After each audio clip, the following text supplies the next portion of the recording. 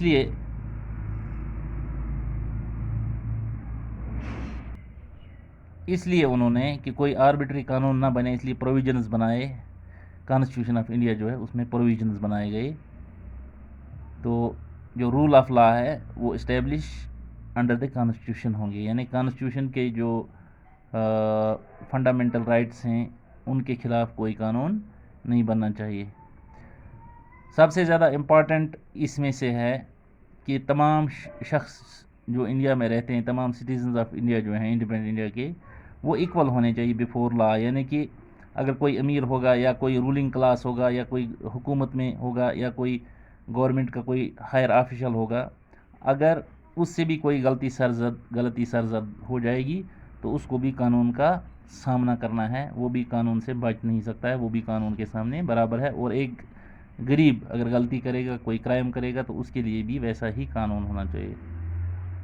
تو لا جو ہے وہ ڈسکرمنیٹ نہیں کر سکتے ہیں between persons on the basis of their religion, یعنی اگر کسی میجارٹی ریلیجیس گروپ جو ہے اس میں سے کوئی غلطی کرے یا کوئی مائنارٹی ریلیجیس گروپ میں سے یا کسی بھی پرٹیکولر کاسٹ سے کوئی غلطی کرے یا کسی جینڈر سے، یا میل ہو یا فیمیل ہو، بغیر کسی ذات پات کے، بغیر کسی مذہب کے، ملت کے، رنگ نسل کے، جو بھی غلطی کرے گا ہر ایک جو ہے وہ قانون کی نظر میں ایک ہونا چاہیے۔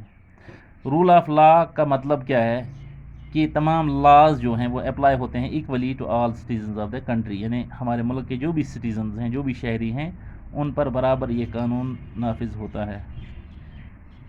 تو کوئی بھی قانون سے اونچا نہیں ہو سکتا ہے، ایون اگر کہ پرائم منسٹر آف انڈیا جو ہے وہ بھی کوئی غلطی کرے، یا پریزیڈنٹ آف انڈیا جو ہے، جو سب سے پاورفل پوسٹس ہیں، جو پاورفل پرسنز ہوتے ہیں حکومت میں، اگر ان سے بھی کوئی غلطی سرزد ہو جائے، پھر قانون میں وہ گلٹی پائے جائیں تو ان کو بھی قانون کی نظر میں ویسے ہی دیکھا جاتا ہے جیسا کہ ایک عام کرمنل کو دیکھا جاتا ہے۔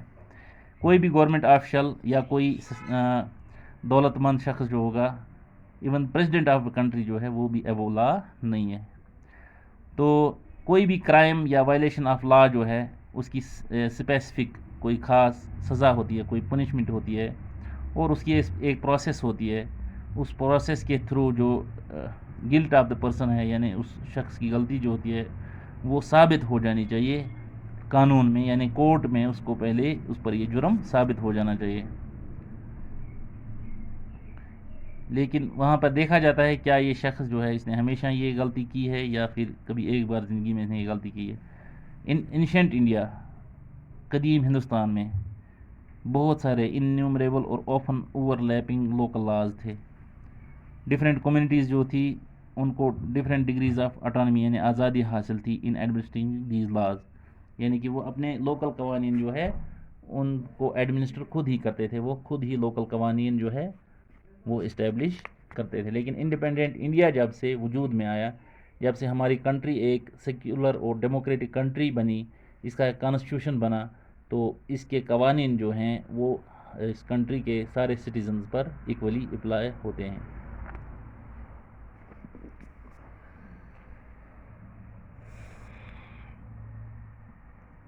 کچھ کیسز میں پنشمنٹ جو ہے، دو شخص جنہوں نے ریسیو کی for the same crime varied, اچھا یہ قدیم ہندوستان کی بات ہے کہ قدیم ہندوستان میں دو شخص ایک ہی کرائم کرتے تھے، لیکن ان کی پنشمنٹ جو ہے وہ ان کو سزا جو ہے وہ الگ الگ طریقے سے دی جاتی تھی، صرف ان کا بیک گراؤنڈ دیکھ کر، ان کی کاسٹ دیکھ کر، ان کا ریلیجن دیکھ کر ان کو الگ الگ طریقے سے سزا دی جاتی تھی۔ فار ایگزامپل اگر کوئی لوور کاسٹ کا کوئی کرائم کرتا، اس کو ہارشلی پینلائز کیا جاتا تھا، پنشمنٹ سزا دی جاتی تھی۔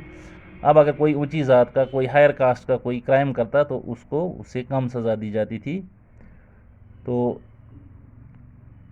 جو لوکل کالونیل پیریڈ جو ہے اس دوران سلولی آہستہ آہستہ یہ قوانین جو ہیں یہ چینج ہوتے گئے with the passage of time.